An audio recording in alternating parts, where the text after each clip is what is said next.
हरि ओम नमो नारायण। शुभेच्छा सुविचारणा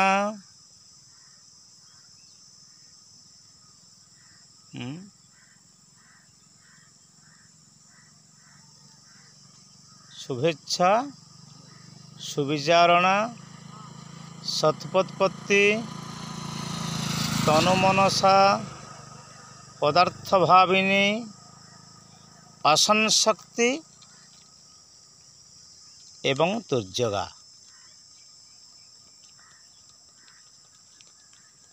शुभेच्छा भल काम प्रति विचार मु भल काम करते निश्चित भाव जे भल मंद समस्ते जानुछे बुझुचे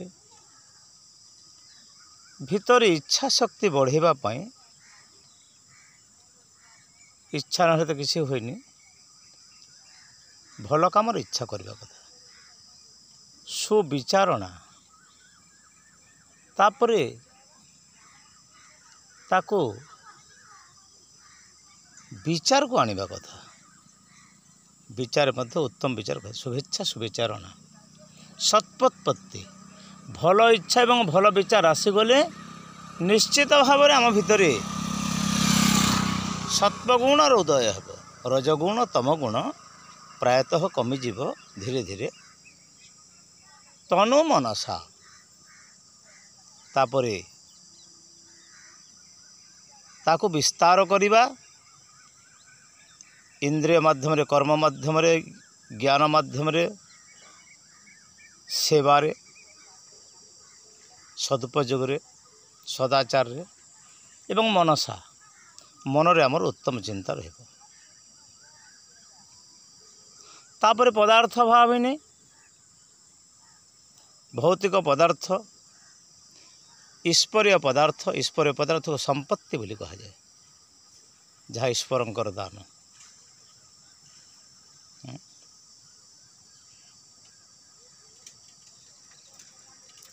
मटेरियल और स्पिरिचुअल दी प्रकार अच्छी ना भौतिक एवं आध्यात्मिक। आध्यात्मिक विचार रे जीव तत्व ब्रह्म तत्व माया तत्व ये सब आमको जना पड़ो धीरे धीरे। तापर असंशक्ति आसक्ति शून्य निराशिर जतचितात्मा उदासीर अपरिग्रह ऐसे मारे आमको भगवान पहुँचे देवे। तापरे स्वप्न सुषुप्ति जाग्रत एवं दुर्जग जो चारि अवस्था अच्छी जीवात्मार जीव सुषुप्ति रहिबनी स्वप्न रहिबनी कि जाग्रत रहिबनी सब सर्वदा दुर्जग बा स्थिर अध्यात्म अवस्था रहिबो।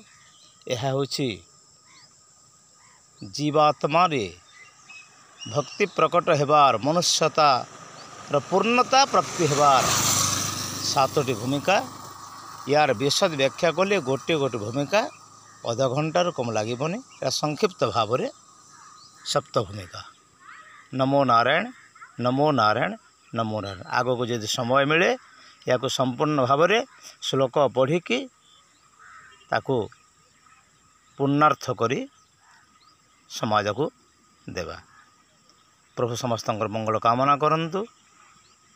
हरि ओम नमो नारायण नमो नारायण नमो नारायण।